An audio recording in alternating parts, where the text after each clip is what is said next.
দাঁড়ান, আপনি সেই ব্যক্তি না যে সব সময় চিন্তা করেন কিভাবে এটা হবে, কিভাবে এটা চলবে। চিন্তা মোটে পিছু ছাড়ে না।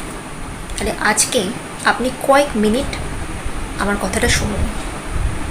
শিল প্রভুপাদ একটি কথা বলেছিলেন যে এই জগতে আমার লাভেরও কিছু নেই, ক্ষতিরও কিছু নেই। ধরুন আপনি জানতে পারলেন যে আপনার কাছে কয়েক মিনিট বা কয়েক ঘন্টা সময় আছে বাঁচার, বেঁচে থাকার। তাহলে আপনি যেইটুকুনি সময় আপনার কাছে আছে হাতে, সেইটুকুনি সময় কি করবেন? হয় ঈশ্বরের আরাধনা করবেন, আর দ্বিতীয়ত পরিবারের সাথে সময় কাটাবেন, তাই তো? তাহলে কেন আপনি চিন্তা করে সময়টা কাটাচ্ছেন, যেখানে আপনি নিজে জানেনই না যে আপনার কখন মৃত্যু হবে?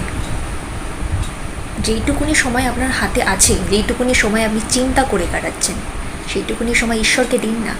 ঈশ্বরের নাম আরাধনা করুন, বলুন রাধে কৃষ্ণা।